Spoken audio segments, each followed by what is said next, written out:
Warm welcome to everyone joining our show, Face Forward Summit. Face Forward Summit is a busy woman's guide to radiant beauty, and my name is Lenka Wallace. I will be your host through the series, and over the past, 2 months, I had a chance to collaborate, to come together with over 20 wonderful experts, amazing women who became friends of mine through the process.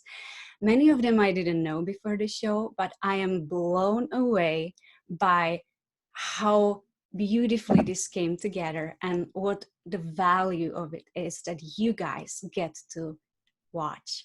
For the next 22 days, we'll be meeting together in your email inbox.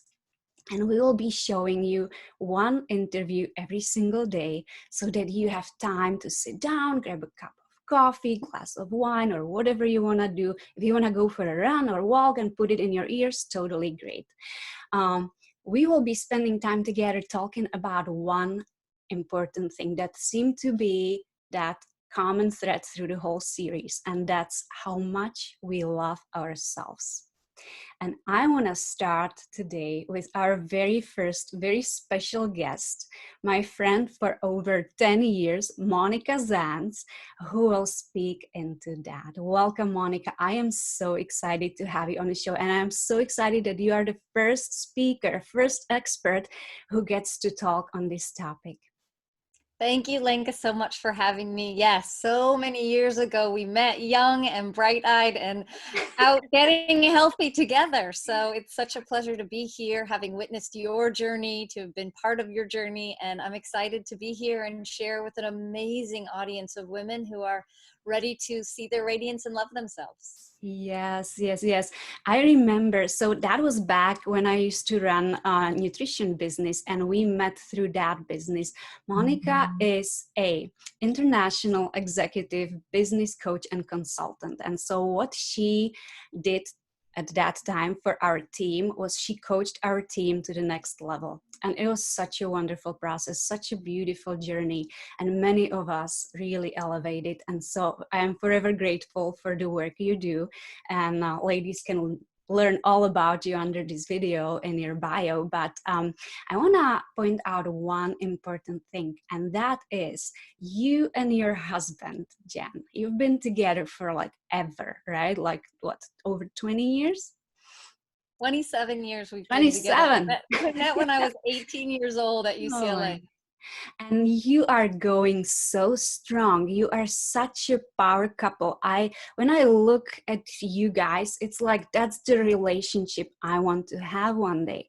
And so I know like many people are in that space where they want that special someone. They really want that romantic, fulfilling relationship that works every single day. And it's like all like, roses and butterflies and unicorns and rainbows, but many people struggle with that. And I know that you and your husband coach that. You coach couples to have those amazing relationships because you achieve that. So, who else to ask?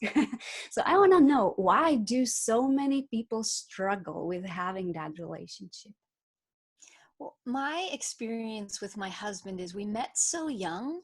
And when we were that young, we didn't have a lot of tools. We didn't have a lot of training. So the things that we counted on to teach us how to do relationship was whatever we saw.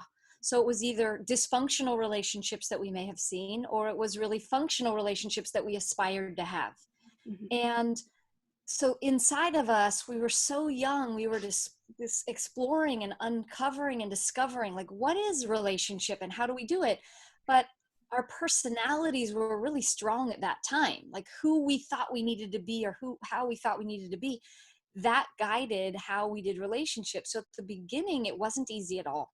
In fact, it took 10 years for us to get married. We were together, we broke up. He asked me to marry him. I broke his heart. Then I asked him to marry me. Then in the first year of marriage, said, we're doomed and this isn't going to work and we're headed for divorce. And then we did what was the most important thing we could have done, which was, number one, we asked for help. We knew that we couldn't make whatever we were doing work the way we were doing it. with the Mhm. tools or the background or the people around us that we had. So we knew we need some additional help. And we were pretty stubborn about not thinking we needed that. So it was a very dear friend of mine from UCLA who said, look, I think if you already feel like your marriage is over, why not at least try one last stitch effort to learn something about you? And either you'll walk away from the marriage knowing more about yourself, or you'll have something new to bring to the relationship. And so I did that. And that was the beginning of my journey into transformational leadership, into self awareness, into personal development. That was 7 years before I went and got my master's in spiritual psychology. So it was the willingness for both of us to see we had an issue and not think we were the ones that could solve it, to Mhm. recognize that we needed some help. I see, I see. And so, from my experience, I know that I've struggled with relationships for most of my life.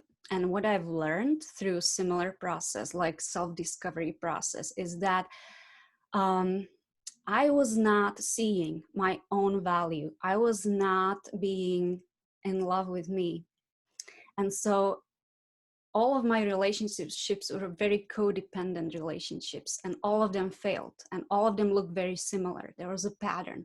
And once I noticed that, I started asking myself questions like why is this, like what is wrong with me, right? So I discovered that unless I do put myself first, unless I really see the beautiful person I know myself to be inside, and unless I see that value, unless I fall in love with myself, none of these relationships will ever work. Because how could someone fall in love with me if I don't even like me, right? So it started with that. And I honestly believe that the relationships we have with ourselves, those are the most important ones. Could you speak into that? Yeah. So when we ended up starting to do the work on ourselves, Mhm. we started to recognize that our language, that the way we listened to each other, that the way that we spoke with each other, it wasn't coming from a place of self-worth. It was coming from a place of wanting to prove we were worthy. So Mm. people really need to work on, you're worth it because you were born, because you were given birth. Something in the great big unknown decided you were worthy of that. So if you were to embrace that as the thought and as the core belief, I'm worthy because I'm here and born, then you'd be growing on top of the worthiness as opposed to trying to find something that proved you were worthy.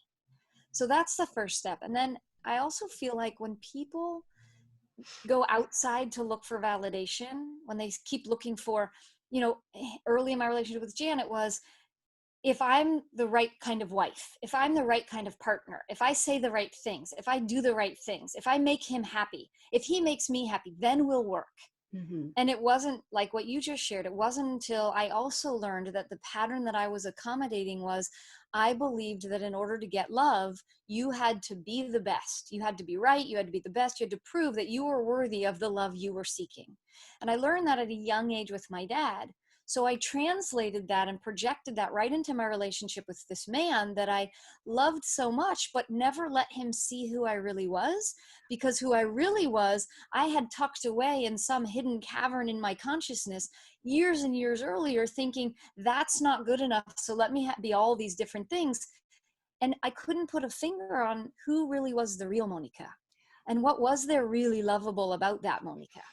So it wasn't until I started doing that work and having to reflect and ask myself those tough questions and shed a lot of grief about loss. I spent a lot of time feeling, allowing the tears to flow, allowing myself to feel, allowing myself to have the permission to go through the process of getting from, oh my gosh, I lost who I was, to, well, who am I now? Mhm. What defines what I like? How do I know that I like it? Where do I tap into inside of myself to know that I even like something? So I did it in different realms. I did it physically. What did I like in my body? How did it feel? What did I like to put into my body? What did I like to wear? How did I like to look? Then I did it mentally. Like, what did I need to hear? What made me think more positive thoughts? What made me feel better inside? Then I thought about it emotionally. Like, What brought me joy? What made me happy? What brought me feelings of mutual love and respect, where I didn't feel like I had to compromise in order to get something? I just got to be me. And if they liked it, great. And if they didn't, then I could choose whether I wanted to course correct in some way. And then the missing piece was kind of the journey in my spiritual psychology program, was the ownership of who my authentic self was. Who is the truth and the core of my being? What am I really? And I didn't know how to listen or find her. And so it's through meditation and closed eye processing and self-counseling and listening to an inner work that I was able to actually find her. Mm-hmm. I keep nodding, like that, thingy that you put on your dashboard. They go like this. I feel like I'm like that because I can relate to every single word you say. Plus, for me, it was also learning self-respect and setting boundaries. Like, how far will I let people go, or how far will I go with people, right? So setting up those healthy boundaries was very important for me. And that kind of brings me to another question. We have ladies watching this show who are busy women. We are all building businesses. We are professional women with huge goals. We are women who have families. We are daughters. We are friends. We are, we have lives. And many times we all feel like we have to do it all. We have to juggle it all. We have to take care of everything. And speaking from my own experience, I really had to learn how to set those boundaries even in my professional life. So time management was something I learned from you in the Next Level program. And that's something that really stuck with me for all these years. And I'm using it until this day. You should see my calendar. My planner is all highlighted and like color coded as Monika taught me. And it's so helpful. But I want to ask, like, that also could relate to self-love and that relationship we have with ourselves, right? Like how we relate to our work and how we honor our free time, those values, like what's important, and then also how we learn to delegate certain things that we don't have to do it all, do we? No, well, at first I want to acknowledge you for recognizing the importance of prioritizing you. Mm. You know, a time management scheduler is simply placing things into a schedule. But when you recognize, and what you were taught and what I teach people is, when you recognize administrative tasks, you're going to have them all the time. If you're a busy person, no matter what it is, whether it's profession or personal life or balancing a social life, you're going to have administrative things you need to get done, phone calls you need to complete. But at the end of the day, that doesn't actually change who you are. It's just a lot of busyness and to do, which many people use as a distraction or procrastination method. So what we had to do is start looking at what would cause the human to kind of step out of the way a little bit so the authentic self could guide what it needed, what it wanted to ask for. And so when you say the word pampering, the word I love is nurturing and self-nourishment. When we learn how to nurture ourselves, how to listen to the little girl inside, how to listen to the callings and the seekings, the things we want to discover, we have so much more access to what we want to create in our life. Excuse me. So when we do that, there's this beautiful thing that happens where we get silent and we give ourselves permission to pause and be silent. Mm-hmm. So when I'm helping people recognize how to prioritize themselves, the first thing is, what are all the things you tend to get distracted by or want to do first? If you put those last, what would be the next? And often what they find is the things they usually put first are the things they feel they don't judge themselves about. And then the things that they put last are the things that they most judge themselves on. Mm. So the opportunity is for them to actually see what they love about themselves through prioritizing them first. Mm-hmm.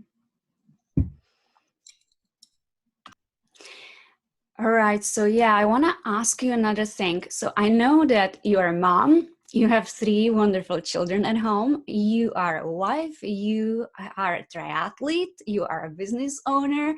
I want to know how you do it, how you juggle it all, and what's your best strategy for getting it all done and looking the way you look amazing. Thank you. So first of all, I've gotten really much better at not judging myself, because if I judge myself, then that gets in the way of all the other things that I do. So in my master's program, a lot of what we work on is compassionate self-forgiveness. You know, when you're dealing with life, you go through life and you think, I can forgive someone else if they've done something that feels disrespectful or not loving or kind. But do we turn itself on us and say, what do I need to forgive myself for judgments I've placed against me? So when we don't have that energy drain that takes all of our energy away from us, we actually tend to find more time. So I spend time, I have an altar in my room. I spend time sitting before my altar. I spend time pulling cards and honoring myself. I spend time taking baths.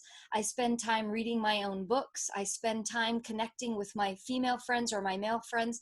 I spend time scheduling my time so that when my bucket is full, I can serve everyone from the overflow, not from what is part of me. And it's in times when I feel impatient, when I feel sad, when I feel lost, when I feel confused and overwhelmed, when I feel like I'm taking my frustration out on others. That's my little tap on the shoulder. Monika, you need to take care of you. You're not listening to what you need. Sit and write down, Monika, what do you need? So what I recommend for people is sit down with a journal or a notebook and literally write to yourself, dear you. What do you need right now? What help do you need? What time do you need? What nurturing do you need? What questions do you need to hear yourself ask or answer? And just a 5-minute sit down and asking those questions and being in that moment is enough for the brain to recognize, oh my gosh, you hear me. And then the floodgates can come. Then we can actually hear what our heart's calling is, and we can choose how to respond and how to prioritize that. Yes, yes, I 100% agree. Self-care is so, so important. And speaking of which, you are a triathlete. So obviously, you know how to take care of your body through nutrition, through workout, through all that. You are also someone who's got masters in spiritual psychology. So clearly, you know how to take care of your spirit. But I want to know, how do you pamper yourself? What do you like to do? And I know you said you prefer nurture over pamper, but I just want to know, what's your beautification process? I love it. And I love that question. And I have a couple. So, and this is going to be a funny little thing. So when I go away on business travel and I'm staying in a hotel without my family, I will, after my long day of speaking or breakouts or sessions, I will go to my hotel room. I will get into a bath. I bring a candle with me every time I go traveling. I bring crystals with me, and I bring a bag of Epsom salt to make sure that I'm clearing and cleansing my space. I also bring a little stick of my special incense, and I'm careful because in hotel rooms you don't want to set off the smoke alarm, which I fortunately haven't done, but I take a bath. That's kind of step one. Then I listen to a certain meditation. I have my very favorite meditator. His name is David G. I love him. His voice totally soothes me. The masculine holds me. And then when I'm done with that, I often listen to something motivational, or I read something motivational or something that goes into my heart space. And I spend a lot of time in my heart. I then take cream from my hotel and I literally douse every single part of my body. And while I'm doing that, I'm saying affirmations. Thank you, toes and feet. Thank you, calves and shins. Thank you, thighs. Thank you, stomach. And every once in a while, I'll catch myself like, gosh, I wish my stomach was a little flatter, or, you know, my butt. But I'm rubbing the cream into it. I know it sounds so funny, but I'm rubbing the cream and acknowledging I'm having this thought, but I'm also acknowledging myself. So there's like this feeling inside of, I'm acknowledging what's true for me and not hiding it from myself, but I'm also acknowledging what is there and what I am appreciative of. So I do that through my whole body. Then I have very special cream that I put on my face. And if I'm going out that evening, I sit and I wait for about 30 minutes for the cream to really move into my face, so that I'm just giving my face space to breathe.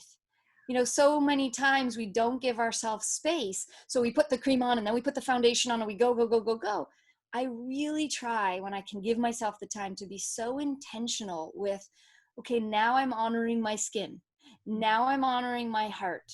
Now I'm honoring my thoughts. Now, and because I'm so definitive about those parts of me, I feel like those parts respond back. That is so amazing. I love how you incorporate the self-love and the positive, thoughts and positive affirmations with your ritual. So this is so cool. That takes it totally to the next level. You live your life in the next level. That's what it is. I love it. So Monika, I know that you brought a perfect, amazing gift for our audience for today's show. It goes exactly with what we were talking about today. So please tell us a little bit more about what it is, and then I'll tell the ladies where they can find it. So one of the ways to fall for you, because that's what we're talking about today, is really understanding what is it that causes the conflict or the challenges in my life. What are my I'm upset becauses? So we have this beautiful loving communication worksheet that helps you walk through. And when you download it, it talks about if you have arguments, but it's not really surrounded about that. That's just usually the thing that gives us access to say, oh my gosh, I'm impatient, or I'm fighting, or I'm not getting along, or there's conflict. So what do I need to do? And so it gives you a step-by-step on how to relate to the partner, a step-by-step on how to relate to you, and how to recognize that what the work is not always the work with them, but that in partnership, there's you and all of your beauty and amazingness. There's them and who they are. And then there's a third entity, which is the relationship itself. And so we need to be serving what the relationship needs. And when we do that, then when we have a criticism of our partner, it's not about the partner, it's about what the relationship is lacking. And so it takes the ownership and the blame off the person and puts it back to the relationship, where you can do the work and not feel upset and triggered and blamed for what you're going through. So that piece is intended to help people work on their insight, their listening, their communication, and to really take care of themselves so that they can have more powerful relationships. That is just amazing. Ladies who can relate, and ladies who needs that. I know I do. Even being married for as long as I've been married, I need it. I use it all the time. Wow. And even if I'm single right now and working on me, I still need it. I still need it. That's so great. Thank you so much, Monika. This is really, really awesome. And I just want to thank you for sharing this wisdom with us, for being on the show, for being a yes, and for finding time in your busy schedule to sit down with us for a couple minutes and talk. Thank you. Thank you, Lenka. I believe that we're never too busy for the things that open and touch the heart. So thank you for giving me this opportunity, and thank you for being such a light and so radiant yourself and giving this opportunity for so many.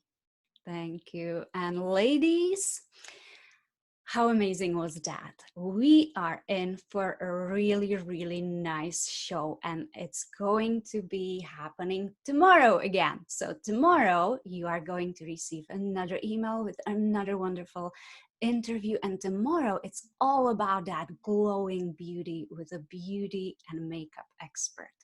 So we'll talk about confidence and all that great stuff. Don't forget to log in. We'll see you inside. Have a good one.